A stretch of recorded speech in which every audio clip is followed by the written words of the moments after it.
friends, நான் உங்க Subhada zacs.kitchen இது உங்களுக்கான சேனல் நமது மொழி. இன்றைக்கி உங்கள் எல்லாரோடையும் ஒரு சூப்பரான ஓட்ஸ் சிக்கன் பாஸ்தா. இது ரொம்ப healthy, protein rich, fibre rich, weight loss பண்ணுறதுக்கு ரொம்பவே ஹெல்ப்ஃபுல்லாக இருக்கும். அண்ட் குழந்தைங்களுக்கு இதை கொடுக்கறதுனால நல்ல வெயிட் கெயினும் ஆகும். ஸோ சூப்பர் ஹெல்தியான இந்த ரெசிபியை வாங்க எப்படி செய்கிறதுன்னு ஃபுல்லாக காமிச்சிடுறேன். ஸோ இதுக்கு தேவையான பொருட்கள் என்னென்ன அப்படின்றத நான் ஃபஸ்ட்டு சொல்லிடுறேன். இதுக்கு ஒரு 4 பல் பூண்டை இந்த மாதிரி நல்லா பொடுசாக நறுக்கி எடுத்து வச்சுருக்கேன். அடுத்து சிக்கனை வேக வச்சு அதை இந்த மாதிரி போன்லெஸ் பண்ணி எடுத்து வச்சுருக்கேன். இது கிட்டத்தட்ட 200 கிராம் சிக்கன். அடுத்து பார்த்திங்கன்னா ஓட்ஸ் பவுடர் தேவை. அந்த ஓட்ஸ் பவுடர் எப்படி பண்ணணுன்றதை உங்களுக்கு நான் சொல்கிறேன் இந்த வீடியோலேயே.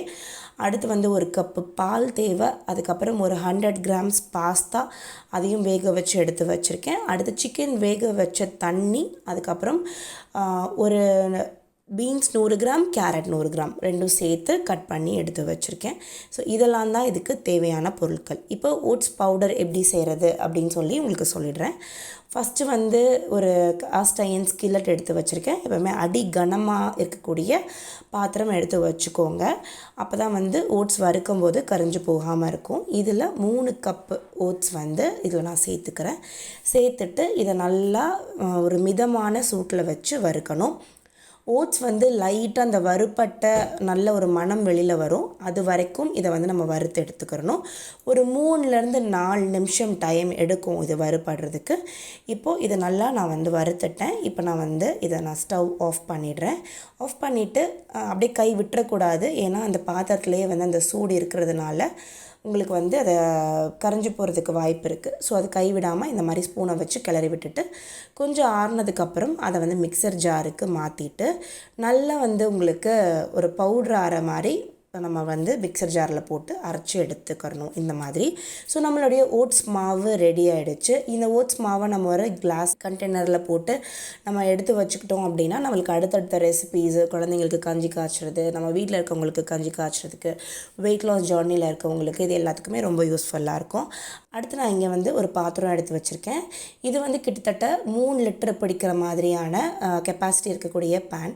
இதில் 1 டீஸ்பூன் ஆஃப் கீ ஆட் பண்ணுறேன்.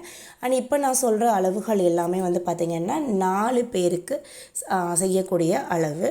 ஸோ நீங்கள் ஒரு ஆளுக்கு செய்கிறீங்க இல்லை 2 ஆளுக்கு செய்கிறீங்கன்னா இதோடைய அளவுகளை நீங்கள் கம்மி பண்ணிக்கலாம்.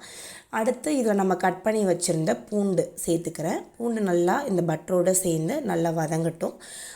ஒரு 3 நிமிஷத்துக்கு வதக்கி எடுத்துக்கிறணும். வதங்கினதுக்கப்புறம் இதில் ஏற்கனவே கட் பண்ணி வச்சுருந்த பீன்ஸ், கேரட் சேர்த்துட்டு இந்த பூண்டு பட்டரோடு சேர்த்து வதக்கி எடுத்துக்கிறேன். ரீஃபைண்ட் ஆயில் சேர்க்க வேண்டாம். பட்டர் இல்லைன்னா 1/2 டீஸ்பூன் கீ சேர்த்துக்கலாம். நல்லா வதக்கி எடுத்ததுக்கப்புறம் இதில் ஏற்கனவே நான் வேக வச்சிருந்தேன் அந்த சிக்கனையும் இதில் சேர்த்து ஒரு வாட்டி வதக்கி எடுத்துட்டேன். அதுக்கப்புறம் பார்த்திங்கன்னா இதில் நம்ம வறுத்து எடுத்து வச்சுருந்த ஓட்ஸ் மாவு அதையும் இதில் சேர்த்து நல்லா இதோடைய போட்டு நம்ம வதக்கி எடுத்துக்கிறணும். இந்த சூப்புக்கு நல்லா அந்த க்ரீமியாக வர்றதுக்கு இந்த ஓட்ஸ் மாவு நல்லாவே நம்மளுக்கு ஹெல்ப் பண்ணும்.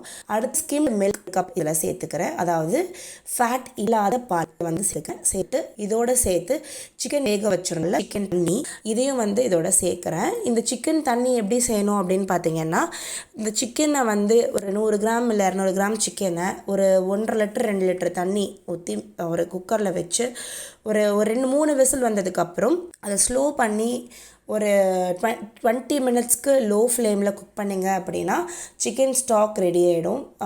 சிக்கன் ஸ்டாக்குன்றது பேசிக்காக உங்களுக்கு அந்த சிக்கனுடைய எல்லா நற்குணமும் அந்த தண்ணியில் இருக்கும். ஸோ அதை இதில் ஆட் பண்ணிவிட்டு நல்லா இந்த மாதிரி கலந்து விட்டுடுறேன். இது நல்லா கொதித்து வரட்டும். கொதிக்கும் போது பார்த்தீங்கன்னா நல்லா திக்காகிடும்.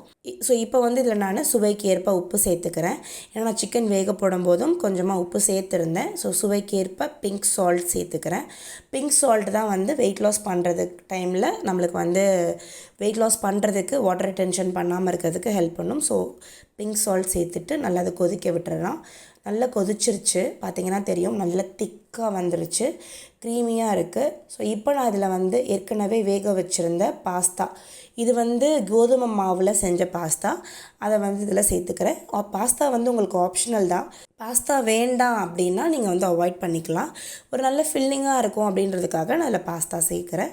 ஸோ இதையுமே வந்து நல்லா சேர்த்துட்டு கிளறி விட்டுடலாம். ஒரு வாட்டி கொதிக்கட்டும். இதுக்கு மேலே கொஞ்சமாக பெப்பர் தூள் சேர்த்துக்கிறேன். பெப்பர் தூள் சேர்த்துட்டு இதை திரும்ப நம்ம வந்து கலந்து விட்டுடலாம். கலந்து விட்டு சுட சுட சர்வ் பண்ணோம் அப்படின்னா சூப்பரான oats chicken pasta soup ready ஆகிடுச்சு. ஸோ சூப்பர் எம்மி அண்ட் டெலிஷியஸாக இருக்கும். இதை வந்து நம்ம இதுவே வந்து வெயிட் லாஸ் பண்ணுறதுக்கு ஒரு ஃபுல் மீலாக எடுத்துக்கலாம். ஸ்கூலுக்கு போகிற குழந்தைங்களா இருக்கட்டும், இல்லை இப்போ தான் சாப்பிட ஆரம்பிக்கிறத கொஞ்சம் கடிச்சு பல்லு வந்திருக்க குழந்தைங்களுக்கும் இதை நம்ம கொடுக்கலாம். ரொம்ப டேஸ்டியாக இருக்கும். நல்லா குழந்தைங்களுக்கு வெயிட் கெயின் பண்ணும், நம்மளுக்கு வெயிட் லாஸ் பண்ணும். அது எப்படின்னு கேட்டிங்கன்னா போர்ஷன்ஸை பொறுத்து தான், நியூட்ரிஷன்ஸை பொறுத்து தான், எவ்வளோ கேலரிஸ் அப்படின்றத பொறுத்து தான். இது குழந்தைங்களுக்கு வெயிட் கெயின் பண்ணும் இந்த சூப்பு, நம்மளுக்கு வெயிட் லாஸ் பண்ணும். ஸோ 2-in-1 சூப் இது. ஸோ கண்டிப்பாக இந்த சூப்பை நீங்களும் உங்கள் வீட்டில் ட்ரை பண்ணி பாருங்கள். ட்ரை பண்ணி பார்த்துட்டு எப்படி வந்திருக்குன்ற கருத்தை மறக்காமல் கமெண்ட் செக்ஷனில் சொல்லுங்கள். நான் உங்களை வேறொரு வீடியோவில் சந்திக்கிறேன். அது வரைக்கும் பை பாய்.